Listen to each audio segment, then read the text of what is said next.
abonneel bës cloche notification bi ngir jot suñu vidéo. mooy al kawn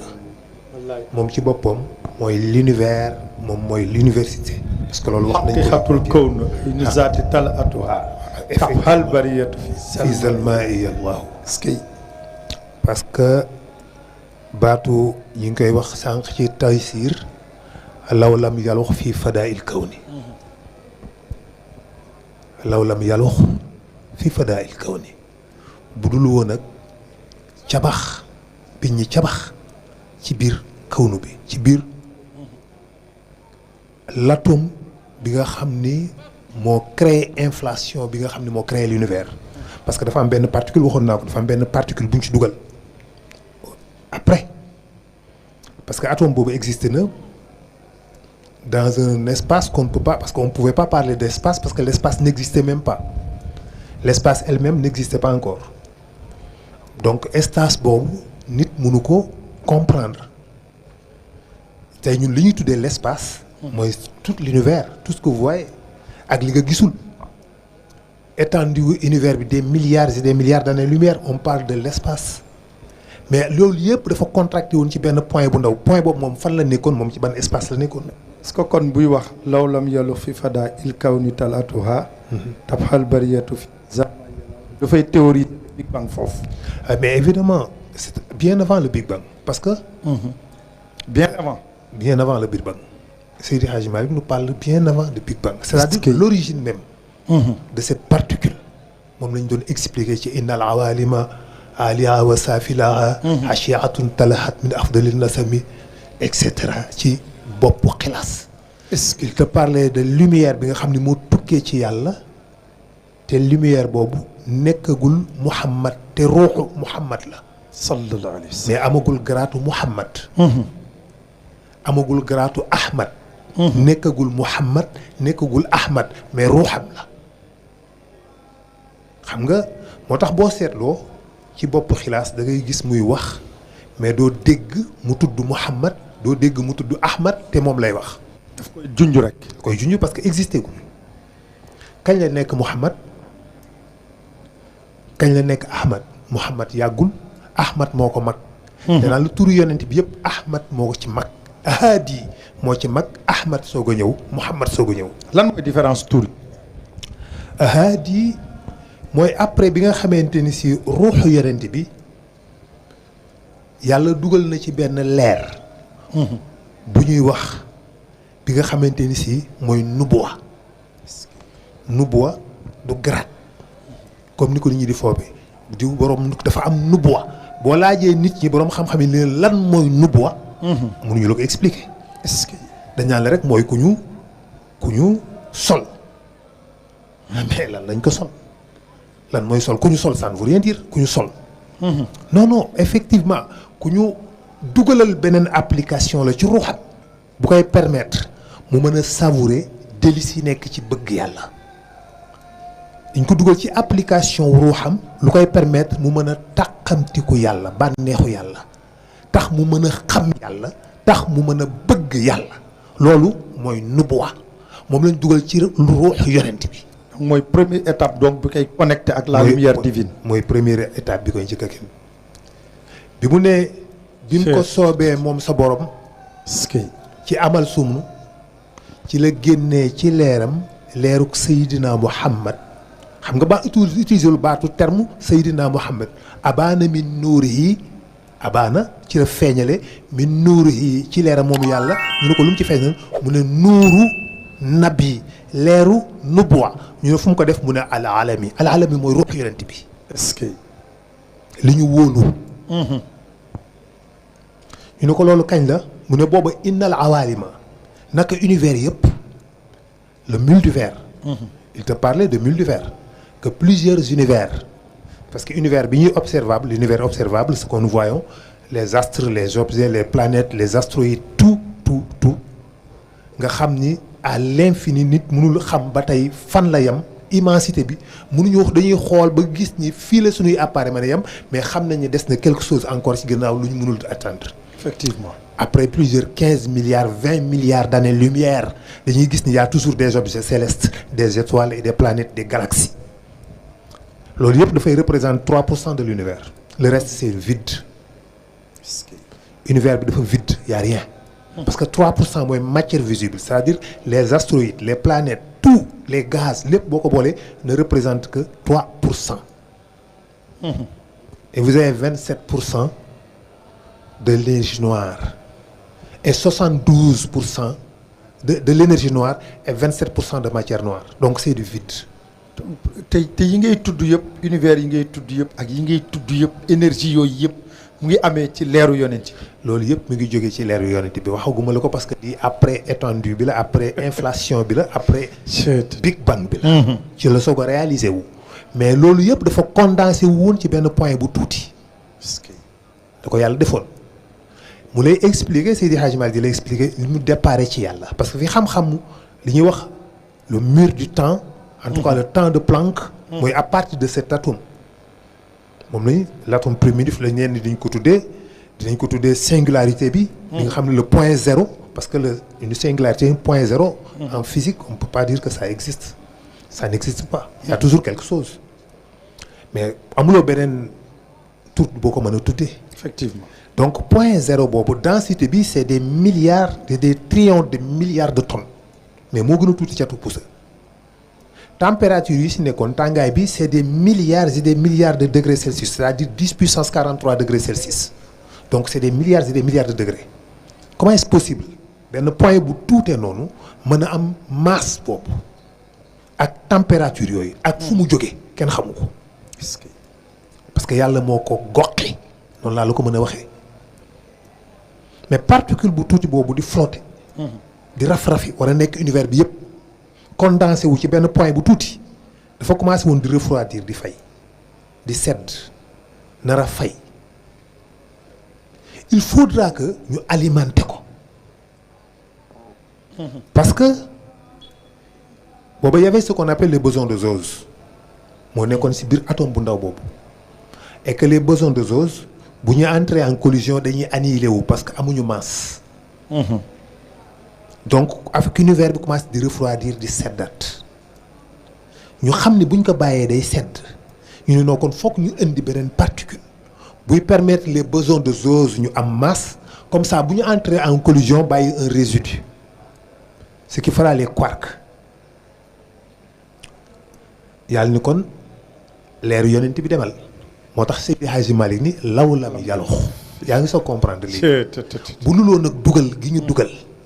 leeru yonent bi ci patom bu ndaw boobu nee na kon univers bi dafay delluwaat ci lëndëm mooy obscurité boobu mooy fay bi mu naroon fayaat tabaxal bariyati fii zalma i allahu dafa doon delluwaat ci lëndëm da doon fay ba Higgs mi moom moo wax ni effectivement forcément am na beneen particule bu ñëw boo xam ne dafa ñëw après boo xam ne moo permettre les bosons de Zose d'acquérir des masses bi suñ demee seen laboratoire bi dans le CERN dak recherche yi entre en collision des particules am foofu ay accélérateur de particules ba mu apparaître cette boson de Higgs ñu tuddee ko boson de Higgs ñoom ñenn ñu tuddee ko la particule de Dieu parce que daal noonu lañ ko mën a tuddee quoi lii daal yàlla moo ko indi def ko ci quoi parce que forcément loolu am parce que bu amul du fay moom la Seydi Hadji Malick di la tuddee noonu ñu boson boobu la ñu tuddee ko Higgs ci boppam moom mi waxoon ni forcément particule boobu am na moom bi mu ñëwee moo permettre les bosons de Zose ñu am masse léegi bu ñu entrer en collision dañuy bàyyi un résidu de quark ce qu'on appelle le champ de Higgs et c'est les quarks maintenant c'est des particules yu ndaw dafa am ay quark charmé quark lourd quark yi dañuy lié à 3 pour former ay protons léegi quark yu oyof yi former ñoom tamit à 3 pour former des électrons léegi proton bi day attirer benn électron si gravité mu former benn atome d'hydrogène vous avez maintenant une atome d'hydrogène yàlla foofu la commencé na création bi di togg inflation bi ñëw après 300 000 ans mu am ay nuages de gaz d'hydrogène déjà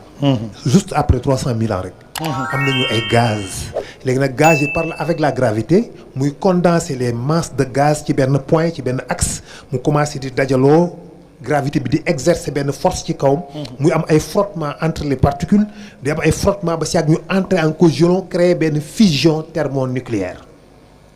ce qu'on appelle la fusion thermonucléaire des étoiles. léegi maintenant l'hydrogène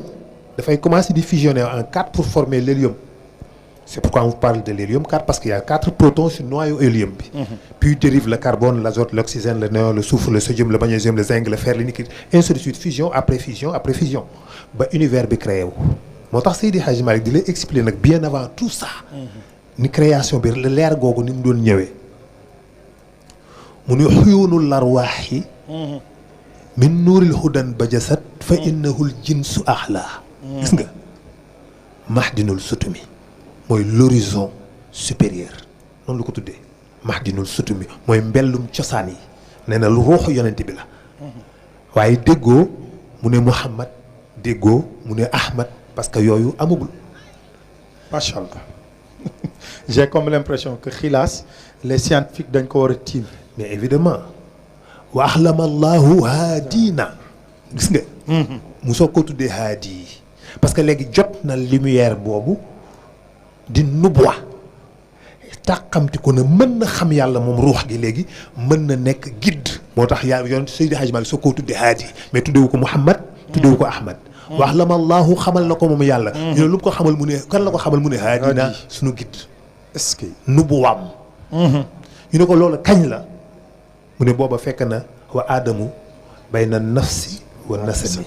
est-ce que wa aadamu fekk na baaba ruuxu aadama ak nafsam la ñuy accouplé pas ban jëmm ji non non kenn imaginé gul jëmm ban parce que ban existé gul parce que l'univers elle-même existé gul la matière elle-même n'existé gul y a pas d'étoile y a pas de planète y a absolument rien y a que le rien le néant absolu mu ne ruuxu ci aadama ak nafs bi la ñuy fabriqué ñu ko soog a associé ñoom ñaari ci pour ñu ànd parce que nafs dafay enveloppé ruux nafs dafay enveloppé ruux moo tax mu ne wax la ma allahu haadina nubuwatu wa kaana adamu bayna nafsi wa nasimi xuyuunul larwaax yooyu nag ruux yooyu yëpp ñu ni ko ruux yi fu ñu juddoo mu ne ñoom ñëpp min nuuril hudan ba jasad ñu ngi jógee ci ruuxu yonent bi alhaadi moom mi nga xam ne mooy le guide ndax fa innahu jinsu axla ndax moom mooy l'horizon supérieur te moom mooy mahdunul sutumi moom yonent bi mooy mbellum cosaan yi mooy source yi mais jusqu'à présent neewul Muhammad neewul Ahmad parce que existé gul fett leer bi rek lay expliquer. fett leer bi rek lay expliquer mu ne bu doon ak existence am dañuy toskare ci lëndëmu ñàkk exister. exactement l'existence du am il y aura pas d'existence. moo tax yonent bi rek moo existé leneen existé wul.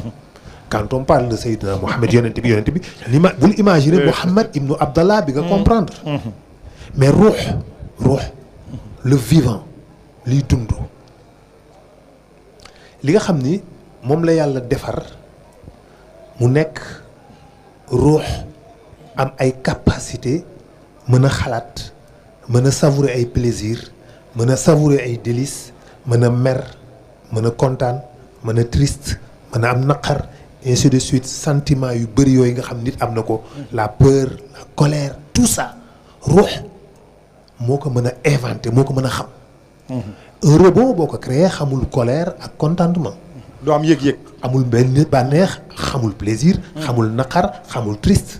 day dem nii rek mais ruux moo mën loolu ruux boobu nag la yàlla bi ko defee nag ruux yonent boobu nag soog a commencé tawaaf bi muy tawaaf mu nekk benn sàbbaal bu muy sàbbaal yàlla ci ay univers yoo xam ne univers bii existé gul ci yeneen univers d'espace dans l'espace mu nekk fa pendant des milliers et des milliers d'années di sant yàlla di sant yàlla di sàbbaal yàlla di sant yàlla ba yàlla tuddee ko Ahmad mooy ki gën a sant mu soog a turu Ahmed bi soog a ñëw waaye xam nga nee naa la haadi moo ko mag. effectivement turu Ahmed soog a ñëw. étape bu nekk nu mu fay tudd. waaw kay moo tax yow Seydi Hadji Malick bi mu tëjee page boobu. parce que dafa gis ni fii je perds du temps. parce que li may waxal amul ñu ko mën a comprendre mu tëj page bi daal naa wax li ñu mën a comprendre Mouhamadou Nourou Abdallahi Saybata Hachim parce que loolu la ñu mën a comprendre. mu ne naa tëj page bi rek wax li ñu mën a comprendre parce que je vois que je perds du temps et puis am na ay priorité yeneen yu gën a ci boo déggee ñu lay wax. ñetti téeméeri bunta xam-xam yi Seydi Hadji Malick ni maa ngi nii di ko yóbbaale parce que awma ku ma ci waxal. parce que waxuma la ku mu ko jàngal ku mu ci waxal ku mu ci communiquer amul. loolu moo gën a metti ci àddina. dëgg la. mooy connaissance yu bëri te amuloo koo ko partagé. day effondré wu sa kaw. ngay wax ak ñoo xam ni. mais yaa oustaz Seydi Hadji Malick xam-xam bi. lan nga. loolu xam-xam boobu xam-xam du jàng bu doon jàng la amul temps ci dundam bu doon dund 50 000 ans mënul jàng. loolu mënul xam loolu. non dañ la koy yenkewal noonu la wolof di waxee. ilham dañ la koy injecté. sa ruux bien avant ta naissance. c'est-à-dire kii bi mu ngi fa source bi. nga xam da ngay dégg xam nga téere boo jàng rek xam-xamu jàmbur la. nit a bind téere ba. dëgg la Serigne Cheikh nee na bi dënn feesee ba tuuru ci la téere yi judd. Alioune Abi Talib. yonent bi nee na moom mooy buntu néegu xam-xam. man yonent bi may néegu xam-xam Ali mooy buntu bi. Ali ban téere la jàng. laaj leen ko borom xam-xam yi Alioune Abi Talib ban téere jàng. téere yëpp ginnaawam la ñu am di. te moom ci boppam mokkulul alxuraan. te yonent bi nee na mooy buntu néegu xam-xam moo ëpp xam-xam ñi. te jàngul benn téere. kon xam-xam lan la voilà. nee na su ma yàlla mayoon fan wu gudd moom Ali Abi Talib dinaa génnee safara ci ndox. est-ce que xam naa nag thème bi moom ak thème bi nga xam ne gaa ngi lay topp nag ci YouTube bi bu baax a baax a baax. ñu ngi ciy woo ñëpp mais dafa am lu nga xam ni. tey ci daara ji lañ nekk daara ju mag ji. te dañ indi ñoom benn thème muy le temps et l'espace. génnul ki ngay waxtaanee ah. bien sûr sallallahu alayhi wa sallam. sallallahu alayhi wa sallam dama bëgg bu ñu tëjee foofu. parce que dañu def lu jafe mooy ñoom ñëpp dañu àndandoo. te dañ waa kër Baye Niass yi. dañ leen bëgg a jox ñu ñëw ci xëy la. maam Baye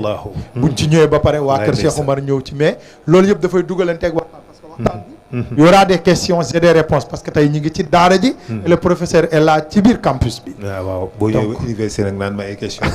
booy yi nga xam ne seen bopp yi xam-xam kese la. non booy xoolal. dañ may poser ay questions yu ma mënul tontu kenn ci ñoom nooyiwul. parce que tellement c'est intéressant. xam nga xam-xam nekkul ci ki koy wax. mu ngi nekk ci ki koy déglu. c'est important. mën naa wax. nga dégg ci loo xam ne man mi koy wax dégguma ko ci. dëgg la. amal une capacité de comprendre, d'écoute, de réflexion, d'attention. nga am xam-xam c'est tout. macha allah nangul creuser nangul rechercher nangul réfléchir. c'est pas facile ci jamono bi ñuy dund nag. dëgg la c'est pas évident. effectivement parce que vous n'avez même pas le temps. macha allah te espace boobu amuloo ko. calme boobu amul. tranquillité boobu amul. dañ leen envahir rek des ondes négatives. des énergies négatives. vous êtes tout le temps perturbé agité énervé parce que environnement bi ondes électromagnétiques téléphone yi écran yi tout ça dafay contribuer. dafay jouer ba tax doo am temps pour mën a réfléchir sa cerveau bi day gaaw a sonn. da ngay am ay méttitu bopp ay palpitations ay ballonnement ay méttitu ndigg ay méttitu ndigg ginnaaw. dëgg la. parce que y a tellement d'inflation parce que vous avez tellement de cortisol dans le corps. donc te cortisol l'hormone de stress mooy provoqué ci seen yi gis ngeen am méttitu bopp yu tar yooyu ngeen di am. ak palpitation yi. ak ballonnement yi ak méttitu ndigg yi ak seen ndigg ginnaaw gi fii ci wetu épaule gauche bi jam ci biir li may wax ñoom ñi ñëpp dal na leen xam nañ ko. macha allah loolu moo koy causé donc macha allah vraiment. jërëjëf professeur yaakaar naa ni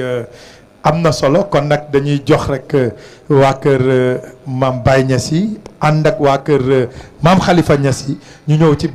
zikkaru laa ilaha illallah boobu ñu ñëw nag dugg ci thème bi muy le temps et l'espace waaye nag alkawni bi dafay continuer incha allah jeudi bii di ñëw parce que fii mu toll dañu koy toppaat incha allah bismillah. لا إله إلا الله لا إله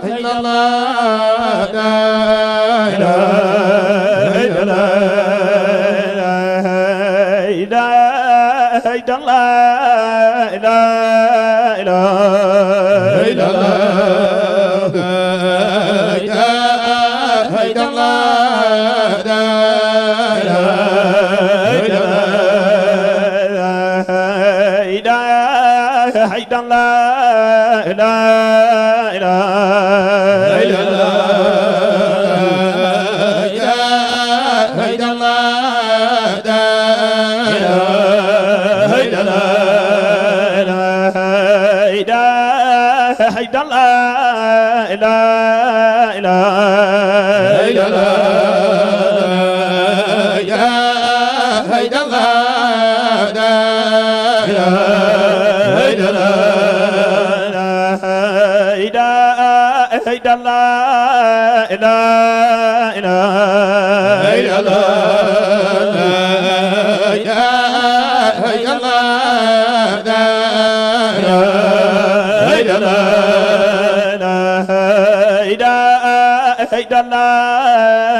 عند مهدي وقد هنان جميع رجال القي بتخت قدائي فما قطع في شرقي والغرم فتفدا إلى مكة الإله لذم ذرائي بين والإملاء وحين يوم حين محمدا سرى سره فيها كلي وروائي وأهل الزمان كلهم فأذراقيان سوى من قرأ نهجي أسير حائي أدا إله إلا الله لا إله إلا الله لا إله إلا الله لا إله إلا الله لا إله إلا الله لا إله إلا الله لا إله إلا الله إن قد ملا أنبيائي فاق أرسال الأنبياء إن قد ملا أنبيائي فاق أرسال الأنبياء إن قد مال الأنبياء فاق أرسال الأنبياء إن قد مال الأنبياء فاق أرسال الأنبياء بحر سر والثناء شمس رشد واهتداء إن قد مال الأنبياء فاق أرسال الأنبياء جنة القلب امتدائي لملاذي وثرائي إن قد مال الأنبياء فاق أرسال الأنبياء دائما فيك ودادي وذكاري وفرائي هام قلبي تلاوتي وظفيري وبكائي إن قد مال الأنبياء فاق أرسال الأنبياء وحنيني واحتراقي في ثبائنا ومسائنا إن قد مال الأنبياء فاق أرسال الأنبياء دارني طيف خيال من حبيبي حينها هل في القلب مكانا مستهيلا لسوائه إن قد مال الأنبياء فاق أرسال الأنبياء طول من دون مقامي وحياتي من دمائي إن قد مال الأنبياء فاق أرسال الأنبياء ينقديها مسوائي وهو حمني سوائي إن قد مال الأنبياء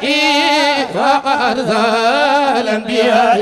لا إله إلا الله لا إله إلا لا إله إلا الله لا إله إلا الله لا إله إلا الله لا إله إلا لا إله إلا الله لا إله إلا الله لا إله إلا الله لا إله إلا لا إله إلا الله لا إله إلا الله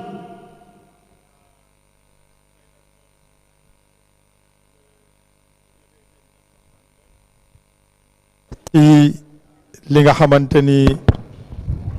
dégg nañ ko fii ndax le PDG toujours dafay wax ni xeleen ëttu këru diine yépp gis seen bopp ci télévision bi ndax taxawaay boobu mooy taxawaayu diine boobu mooy taxawaayu tarixa bi waaye taxawaay boobu mooy taxawaayu maam Cheikh Seydil Hadji Malick yàlla na yàlla wéral baat yi am na solo professeur yaakaar naa ni ñëpp a ngi bég ci waxtaan bi waaye ñu mel ni nag ñu ngi waajal lu am solo fii ci université bi mooy suba war na am xadat juma bu mag a mag a mag xam naa bu ñuy tëj président dina ci ñëw waaye tamit ñoom it ñu décider rendre hommage le PDG waaye rendre wala hommage Malikia TV leeru Maodo ci apport bi nga xamante ne tey am na ko dolli na ko ci diine ji ak njàngale maam Cheikh Seydil Hadji Malick rawatina Seydi Cheikh Ahmed Tijani mu mel ni nag ñu tànn thème bu am solo muy le temps et l'espace tudd nga ko léegi ci espace bi nga xamante ni dafay dem jusqu'à l'infini doo xam fu mu yem tey boo doon tënk temps ak espace ci thème bi avant question di ñëw nan nga ciy wax. barakallahu loolu nag le temps macha allah maa ngi bég lool ci abiyaat yi. wallaahi ci bokku taalibe yi. wallaahi. xam naa am na seen benn abiyaat boo xam ni moom. ni may def moom. ci tabixatul ridi bi man taqisa fii bi man tafi badihi abqi biha mu xawale. ndeysaan. بما تقي بها المؤمل قد كان خير مرسلي قبل الوجود الأول والله ndeysaan. ولم يكن من جندلي أصلنا المؤثر لم يدر خير خلقه وخلقه سوى إلهي ما شاء الله. ولكنه مرشد ما شاء الله. barakallahu ñi Cheikh nampatal ñëpp seen làmmiñ dafay ëmb leer. moo tax bu ñu zikkaree rek mu dugg sa xol. dëgg la. ñooñu ñëpp njabootu Cheikh lañu ñu ngi ci kontaan bu baax a baax. macha allah barakallahu le temps et l'espace. bu ñu doon wax l'espace peut-être mën nañ ko décrire que ni c'est ce que vous voyez l'espace. fii ba fële. fii ba ci weer wi fii ba ci Andromède en tout cas tout ça c'est l'espace. Elle est réelle, elle est palpable. Mais le temps mooy problème. Est-ce que le temps est une succession d'événements la lii xew après lii xew après lii xew daaw ba ren démb ba tey ñu ne temps parce que gis nañ ni da ngay judd nekk xale màgg dëgër màgget ñu ne kon le temps da ngaa subir le temps. donc y a une conséquence boo xamante ni si li ñuy foog ni temps moo tax nit di màgget alors que ce n'est pas une question de temps moo tax nit di màgget mais ay événements la ay réactions chimiques la yuy provoqué loolu ndax au fur et à mesure les ARN di couper mooy tax nit di màgget à chaque fois mu am une division cellulaire ARN bi dañ koy dagg c'est-à-dire l'ADN bi daf koy couper si ñaari points yi ce qui fait que ni nit ki di màgget loolu moo tax nit di màgget si bu ñu mënoon arrêter processus boobu nit du màgget âge bi nga am moom ngay maintenir éternellement 10 000 ans ni ngay mel il suffit juste que ñu mën a arrêter loolu point mais pratiquement c'est impossible parce que yàlla moo ci dëxëñ ñoo xam ni nit noonu lay fonctionner qu'est-ce que c'est que le temps elle est relative si ñun ñi nga xam ne dañuy dund sur la planète Terre dañuy considérer le temps démb ba tey alors que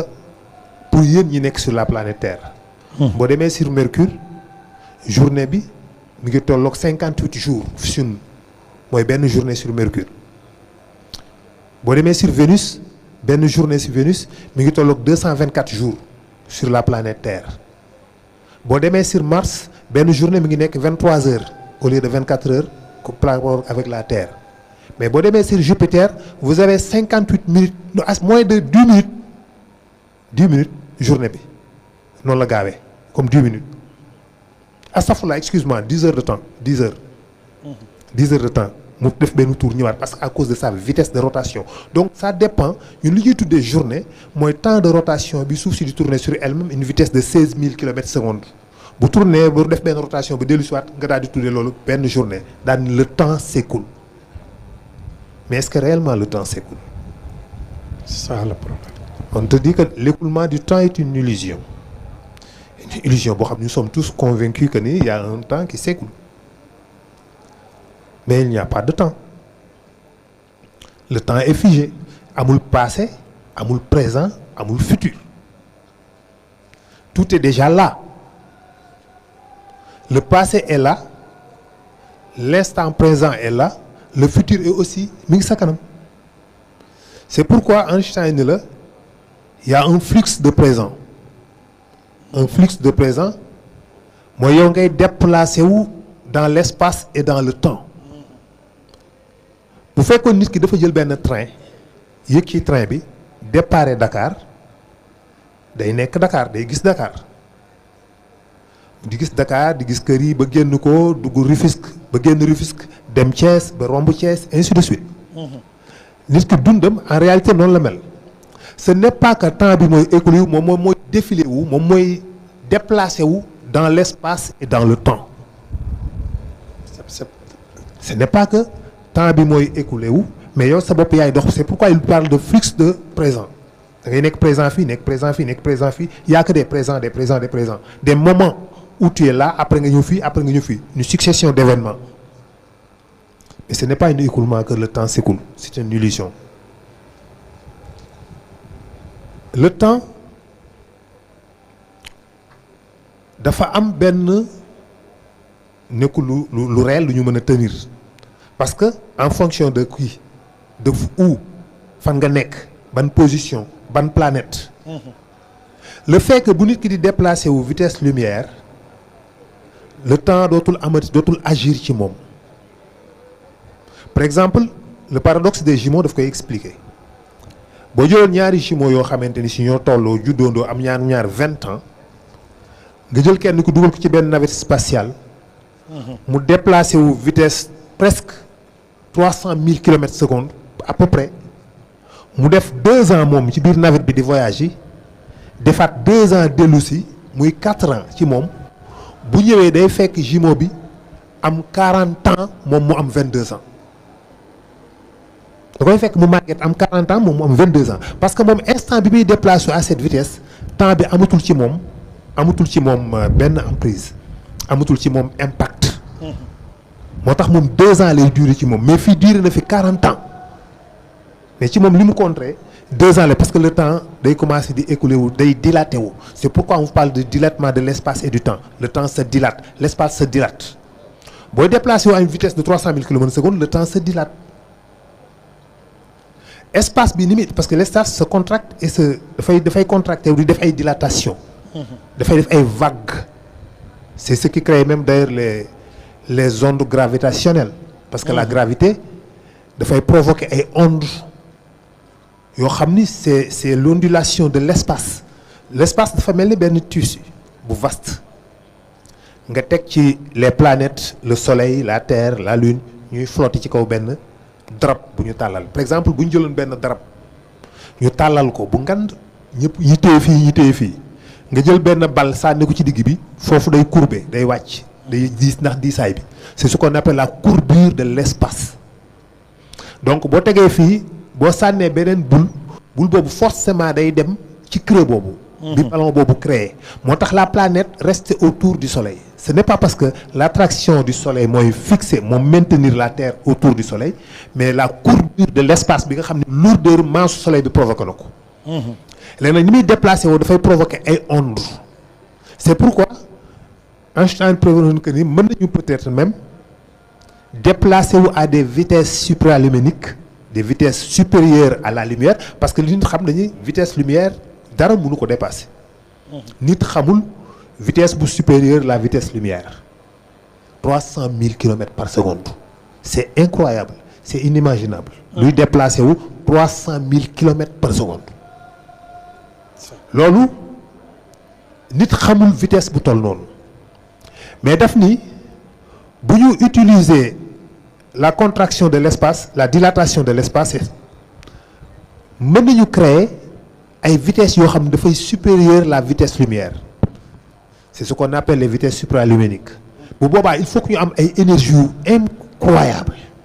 mën a provoquer ay bulles de distorsion ce qu'on appelle les bulles de distorsion dafay créer ay vagues c'est comme si que l'espace dafay créer ay vagues c'est comme un surfeur buy surfer ci ay vagues xam nga surfeur bu nekk ci kaw vague yi vitesse bi muy déplacé wu du moom amul moteur mais vague yi mouvement wu vague yi moo koy propulser muy dem donc mouvement vague yi nga xam ne espace bi moom lay provoquer boo mënee créer benn bulle de distorsion avec des énergies mën nañu permettre ñuy glisser ci kaw espace bi di déplacer à des vitesses supérieures à la vitesse lumière c'est pourquoi il est possible de déplacer de n'est-ce pas nga déplacer wu ci kii bu toll noonu donc bu boobaa temps bi dootul amati ci yow benn impact yow léegi da ngay supérieur le temps kon le temps n'existe pas parce que boo demoon tey jii Mercure Vénus mu ñëw toog jant bi fenk di ko toog 242 jours waa Terre jant bi soog a soo mais plus de 200 jours ngay toog foofu waa Terre ñun dañ def 200 jours yow jant bi soog a soo mais jant bi day ralentir ndànk du dem léegi loolu da nga koy compter benn journée est-ce que loolu c'est le temps kon yow temps bi ko am illusion la. effectivement c'est faux c'est pas réel parce que am bu suuf si changé woon vitesse am par exemple di ralentir léegi au lieu que mu def 16000 ou 15000 kilomètres seconde mais par exemple muy def 5000 kilomètres seconde yéex léegi ñun journée bi dootul nekkati 24 heures mais mën na nekkati 50 heures est-ce que léegi bu boobaa da ngay considérer ni ki am une semaine nga ni ko une semaine nga amagum at yi day changé dootul tollooti. effectivement 1 an dootul nekkati 1 an dootul nekkati 12 mois mën na nekk 50 mois muy nekk 1 an nga compter temps boobu kon temps boobu c'est faux c'est pas réel c'est pas du vrai temps amul un temps universel bu réel bu palpable boo xam ni moo nekk. Ce qui le prouve mooy la superposition des particules xam nga dafa am ay phénomènes yu doy waar yoo xam ne jusqu'à présent c'est des théories hein, excuse-moi le chat de Schrödinger le chat de Schrödinger c'est juste une théorie philosophique si vous voulez bien en tout cas une expérience philosophique quantique une expérience quantique que ni le chat bu fekkee ne dafa dugal par exemple muus bi pour parler de la superposition des particules nekk fii nekk fële parce que benn particule gis nañu mën a nekk ci 2 positions yu bokkul ce qui est incroyable benn électron boo koy observer boo ko gisee nii amul position l'électron bu nekkee ci benn autour ci nekk ci benn di tourner ci benn proton amul position initiale position exacte boo mën ni fii la électron bi toll amul mais boo ko observer ci lay soog a créer benn position mais avant amul position la position est nulle elle n'existe pas c'est comme magie comme luy luxus boo ko xoolee boo ko observé mu créer benn position tax nii fii la nekk mais en réalité nekkul buy déplacé wu day nekk onde bu dalee fenn nekk benn particule te buy déplacé wu du nekk particule mais bu dalee fenn ci lay soog a nekkee particule ça c'est magique kenn mënul comprendre loolu mooy lan léegi la superposition des particules fait que ni c'est comme l'intrication quantique l'intrication parce que benn particule bu intrigue ak beneen particule bu nekk à 100 milliards d'années-lumière ñoom ñaar dañuy fonctionner même exact loolu moo lay wan différence bi loolu moo lay wan li nekk ci diggante waa xaybu ak ñi nekk ci fii ñi nekk barzaq ak ñi nekk fii ni ñu amee contact direct bu gaaw ak yow automatiquement xam nga da ngay dégg ñun la yonent bi Abu Jahil daf ni ko tabban lakka mooy bi mu ñëwee wootee dajale leen këram wootee est-ce que su ma leen waxoon am na jëgg buy ñëw di ngeen ko gëm ñu ne ko waaw ndax yow loo wax dëgg la est-ce que su ma waxoon ni romains yi ñu ngi leen di song wala waa perse yi ñu ngi ñëw di xeex di ngeen ko gëm ñu ne ko waaw parce que yow mosoo wax lu amul loo ma sa wax am na mu ne gëm leen yàlla daat ngam na ngam ñu ne Abu Jahil ni ko tabban lakka pertaange ñeel na la ci sa ñang mi ñu jox sa yàpp yi sa boisson yi pour jéem ñu convaincre que perte nga yàlla ni ba pare xaaxtandiku tufli ko yàlla ni Jibril demal tuflit bi bu mu ko dal est-ce que parce que bu yàlla toogee foofu naan Jibril dawal gaaw bala kaa tuflit bee dal mais tuflit bi dal na ko bu yàgg ba passé ba bu ñu fàtte ko Jibril di soog a am intention ñëw mais c'est l'intrication mu nekk foofu automatique la parce que yàlla du communiquer ak voix ak ay malaakaam nekkuñu bu ñuy wax da ngay dégg malaaka yi dañuy toog déglu yàlla naan diw demal fële nga nangam non ay frottement la ay rayonnement la taf maanaam li ñuy wax ñun ba ñu juddoo ba tey yàlla ak malaaka mën nañ ko wax ci benn fraction de seconde ñu wax ci milliards kaamil mën nañ koo jàng ci benn fraction de seconde benn rayonnement bu gaaw lay doon mu nekk parce que amul distance en réalité il y a une distance mais les distances n'existent pas parce qu'il y a une intrication c'est pourquoi Einstein disait que il y a une connexion mystique noonu la ko tuddee mystique le terme mystique la utilisé une connexion mystique dans tout l'univers parce que lépp intrigué particules yu nekk fii ak particules yu nekk fële donc boo subiree particule bi nekk fii benn action beneen particule bi nekk 100 milliards d'années de lumière automatiquement day ànd ak moom ci même réaction yi def ko te amuñu benn lien amul benn lu nekk seen diggante y a rien elles sont tout simplement intriguées c'est incroyable ça amul benn vitesse supraluminique bu mën a transporter l'information à cet instant pour jëlee information ci particule bi yóbbu ko ci benn particule bu nekk à 100 milliards d'années-lumière c'est impossible mais qu'est-ce que c'est que ça lan moo taawu loolu lan moo ci nekk ba intrication boobu mën a nekk entre ces deux particules la présence de Dieu effectivement ndax moom moo nekk fépp mooy le tissu de l'espace yooyu yëpp mi ngi tegu ci kattanam ci puissance yu yàlla ndax moom moo créé ci boppam li mu créé ëmb ko ci boppam li mu créé ci boppam moom yàlla moo ko ëmb ci boppam présence am moo nekk fépp moom mooy l'énergie noire moom mooy la matière noire effectivement parce que moo wax ni moom yàlla maa bind asamaan te maa koy yàwwi à l'infini maa bind asamaan ba pare maa koy yàwwi à l'infini mooy l'expansion de l'univers parce que l'énergie noire mënuñu ko xam li tax ñu tuddee ko énergie noire c'est pas que parce que dafa nekk lu noir mais parce que tout simplement mënuñu ko identifier benn appareil mënu ko détecter benn dara mënu ko gis même la matière noire elle-même mënuñu ko gis jusqu'à présent amuñu benn appareil bu ko mën a détecter pourtant construire nañ lu nekk defar nañ ay laboratoire yoo xam ni 2 kilomètres la ci biir suuf si Encelab benn laboratoire bu nekk Canada boo xam ni 2 kilomètres la sous la roche pour capter les ondes gravitationnelles pour voir aussi ba xam les neutrinos dañuy traverser la matière quasi directement ba xam dañuy traverser globe bi quoi c'était pour ça mais en même temps pour observer les particules de matière noire pour mën tout simplement mën a identifier benn particule de matière noire mais il peut pas c'est impossible dañuy gis rek ni muy traverser la matière on sait que ni am na lu traverser la matière lu ñu xamul lu mu doon ñu tuddee ko matière noire te pourtant am na une masse de 20 à 1000 protons lu am masse de 20 à 1000 protons ba pare di traverser la matière quasi directement comme des neutrinos c'est impossible logiquement quoi scientifiquement c'est impossible parce que lu am masse mënul traverser la matière les électrons wala les neutrinos ñooy traverser la matière parce qu'ils n'ont pas de masse mais la matière noire am na 20 à 1000 protons donc c'est incroyable ça qu'est-ce que c'est ça donc le temps est une illusion moo tax bu nit ñi nekkee aljanna du ñu vieillir parce que du am loolu nga xam ne mooy am ci ñoom Tybalt d'Amour moom la wax ni la réalité existe la vraie réalité existe mais elle existe hors du temps machallah la réalité existe dans un espace-temps qui s'écoule pas là où le temps ne s'écoule pas là où le temps ne s'écoule pas fan la ca fa yàlla nekk parce que ala kulli xaal dara génn ko macha allah yaakaar naa ni am na solo te mi ngi guddi te li mu wax ci espace bi dégg ngeen ko mooy li nga xamante ni moom la ñuy gis ba fu suñu bët mën a yam wala bi fi nga xamante ni scientifiquement foofu la ñu mën a yam mais nag le temps mu ne c'est une illusion mu ne y a un flux de présent yaakaar naa ni y aura des questions ici yoo xam ni sëñ Abou maa ngi lay ziar bu baax a baax a baax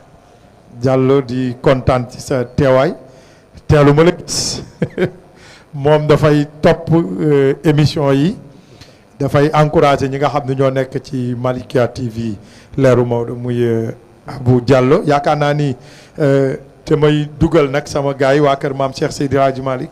ñu jàngal ñu tuuti rek ay am daax en attendant ñi nga xamante ni ñoom ñoo war a laaj ñu jël rek ñaar ci jigéen ñi ñaar ci góor ñi bu amee rek ñu jox leen ñu poser des questions ndax wax dëgg yàlla li muy waxtaan c'est intéressant te bëgguñu rek mu wax ko nii dem s'il y a des questions ñu laaj ko bu ko defee mu tontu ci ñu soog a dem ci jox nag responsable yi nga xam ni ñooy organiser ñu ñëw ci organisation wu suba bi kon gars yi bismillah